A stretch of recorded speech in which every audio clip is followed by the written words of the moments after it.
Hello, welcome to the Grow Your Wealthy Mindset podcast, where it is all about helping amazing physicians just like you create a wealthy life free from burnout and with the financial security to practice medicine on your own terms.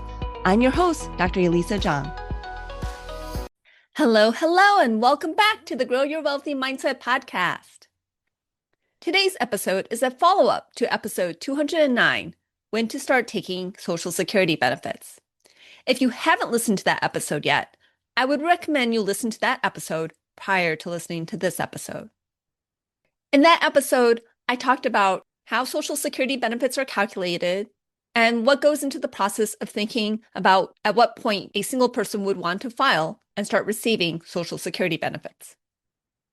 I also talked about political risk management when it comes to Social Security, as well as tax-efficient retirement. What I didn't talk about in that episode were situations for married couples, including spousal benefits and survivor benefits. There's also the question for couples who both qualify for Social Security benefits of at what point each person should file and start taking those benefits. Before I get into spousal benefits, I do want to review a few key points regarding Social Security, as well as clarify one point I made in episode 209. When to start taking Social Security benefits. Social Security indexes your earnings over your lifetime to determine your primary insurance amount, or PIA. This is a calculation based on your 35 highest earning years.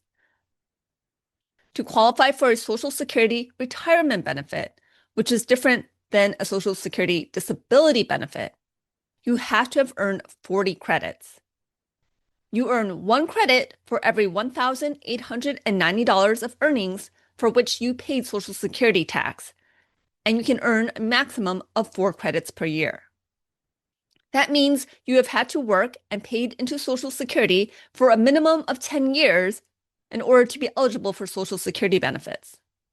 It is possible that you may have to work for even more years if you earn less than $7,560 in a given year, so that you didn't earn all 4 credits each year you worked. Social Security tax is paid up to a certain base wage, which increases each year. You do not pay Social Security tax on any income over that base wage. In 2026, the base wage is $184,500. In the prior podcast episode on Social Security, I stated that most physicians will be on track for receiving the maximum Social Security benefit. However, this does depend on how long a physician works for, since Social Security benefits are based on the top 35 highest earning years. A physician who has had a long career of 35 years after their training would be eligible to receive the maximum benefit. However, due to our long training and extended education, as well as physicians leaving medicine either due to burnout or just opting to retire early, there are likely many physicians who will not be eligible for the maximum benefit. Let's say there's a physician who didn't work at all while they were in high school or college or medical school, so they didn't end up paying any Social Security tax during that time of their life. They do a 3-year residency, and since we're paid during residency, this physician would have paid into Social Security during those years of training. Then our hypothetical physician works 20 years practicing medicine and made over the Social Security base wage for each of those 20 years before they decide to retire early. Since in total they work 23 years, they will have Social Security retirement benefits. Because Social Security is based on the highest 35 working years, they will also have 12 years where the number 0 is put into the formula that calculates the primary insurance amount, that PIA number. If they file to take Social Security at full retirement age of 67, they may receive around $2,900 a month instead of the current max benefit at full retirement age of $4,152 a month. Now let's take someone else who has made the index-adjusted amount of $92,000 a year, which is half of the current Social Security base. If they work for 35 years and pay into Social Security over that time, they will have a benefit of roughly $3,200 a month. The person working and paying to Social Security for a full 35 years, even at half the income of the physician who retired early after working for 20 years, would actually qualify for a higher benefit with a higher PIA. I took the time to go through this all in order to say that a physician's spouse who may not earn nearly as much as the physician, but who may have worked more years, maybe they actually worked during high school, college, and then started working right after college while their spouse was in training, that person may actually end up with the higher PIA. So for the rest of this episode, I'm going to talk about the spouse who has the higher PIA and the spouse with the lower PIA. The spouse with the higher PIA may be the physician, or maybe the spouse of a physician who's not a physician themselves. Let's start talking about spouse benefits. In order to qualify for spouse benefits, you usually must be age 62 or older, and you must have married your spouse for at least 1 year. The spousal benefit, if claimed at full retirement age, is 50% of the spouse's PIA. There is a reduction for filing before full retirement age, but there is no increase for waiting beyond full retirement age. Because of that, there's no reason to wait beyond full retirement age in order to file for spousal benefits.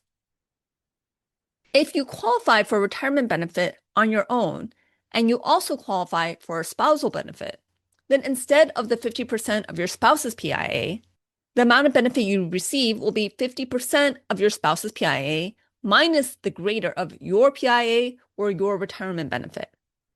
Basically, what that means is that if you file for your own benefit and for a spousal benefit, you get whatever's the larger amount between the two. To claim standard survivor benefits, you must be age 60 or older, and you must not have remarried unless you remarried after reaching age 60. Let's say your spouse dies when you are 50. If you remarry at age 55, then you will not be eligible for survivor benefits from your deceased spouse's Social Security. If you wait to remarry until you're age 60, then you are eligible for those survivor benefits. The amount of the survivor benefit is the amount the deceased spouse was receiving or the amount they would have received when they filed. Survivor benefits are reduced if you file early, but there is no increase for waiting beyond full retirement age. If you qualify for a survivor benefit and your own retirement benefit, you will receive the greater of the two if you file for both. For divorcees, the rules are actually the same as for those couples who are still married. You can get benefits on an ex-spouse's record. The rules to qualify are basically the same as for people who are still married, as well as the calculation is also basically the same. The one important difference is that the marriage must have lasted for a full 10 years. Not rounding up to 10. If you're married for 9 years and 10 months, that's not long enough. It has to be 10 years. And if you marry someone else, you generally cannot get benefits on your prior spouse's record.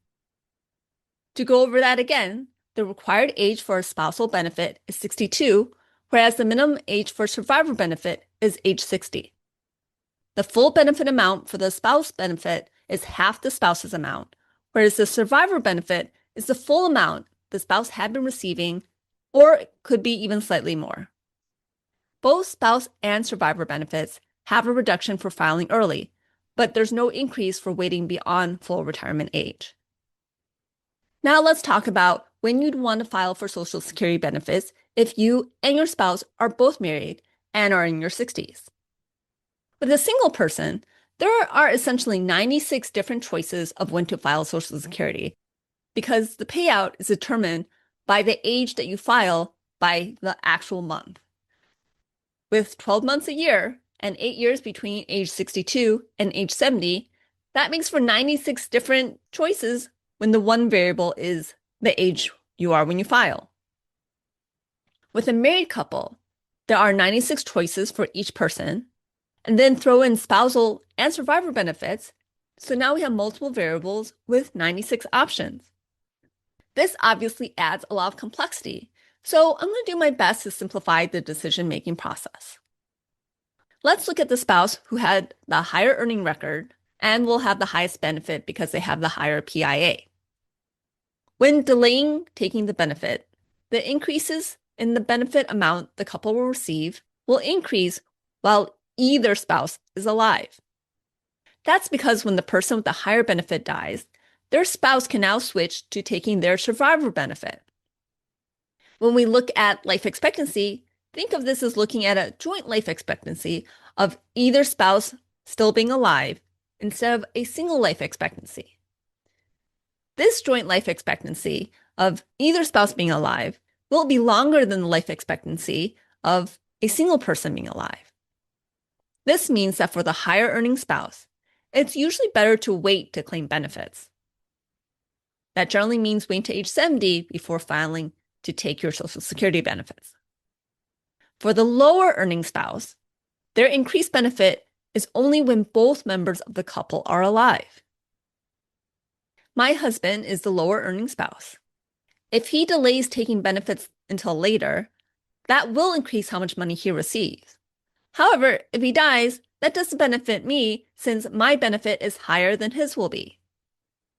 I wouldn't give up my benefit to take his lower benefit.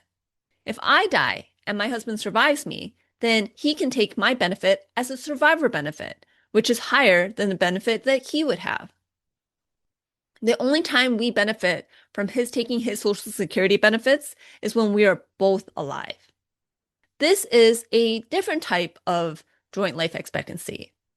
This is the life expectancy of both of us still being alive, which is going to be shorter than the life expectancy of either of us being alive.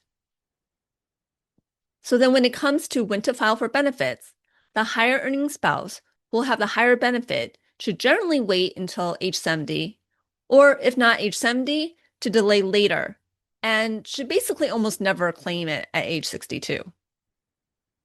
For the maximum payout from Social Security, the lower earning spouse, meaning the spouse with the lower PIA, is better off claiming early, perhaps as early as age 62, though it's possible when you run all the numbers, it may be better for them to start filing and taking their benefits at age 63 or 64. When exactly a married couple should file to take benefits still depends on their particular circumstances, like their health and how long they think they will live, as much as how much money they need now.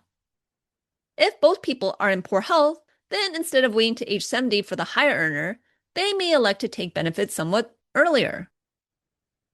On the other hand, if both people are in really good health and they really worry about having longevity risks and running out of money in their later years, they may want to consider the lower earning spouse waiting a bit before taking benefits in order to increase the amount of benefits they collect as long as they're both alive. One more caveat that I want to talk about. If you are eligible for a spousal benefit and a retirement benefit, if you file for either of them, it's automatic that you'll be filed for the other one. This is what's referred to as the deemed filing rule. However, the deemed filing does not apply to survivor benefits. If you are married for over 10 years, but your spouse dies before you turn age 60, then you can file at age 60 for a restricted application for just the survivor benefit of your deceased spouse. You collect on that survivor benefit and defer filing for your own benefit until age 70, letting the amount that you will collect for your benefit grow over that 10-year period. You can also do the opposite depending on how the numbers work out. You could file for your retirement benefit at age 62 and let your survivor benefit grow until full retirement age and then file it at that time. If you are in this situation, this is a way for you to get additional benefits with really no downside. If you are approaching or already in your 60s, it is worthwhile to determine when would be the best time to file for Social Security benefits. Otherwise, there is a lot that may change, but likely some part of Social Security will still be around for the next few decades. Thank you so much for being a listener of the Grow Your Wealthy Mindset podcast. Please let me know what topics you would like to hear more of. Email me at growyourwealthymindset@gmail.com. Really, I would love to hear from you. Have a great week. If you enjoyed this episode, I would love it if you could share it with your friends and colleagues. And now for the disclaimer. I am not a certified financial planner, accountant, or attorney, and nothing I say should be construed as professional investment, tax, or legal advice. This show is primarily for your education and entertainment. I am a physician, but I'm probably not your physician. So if you need any medical advice, please contact your own physician. Thank you.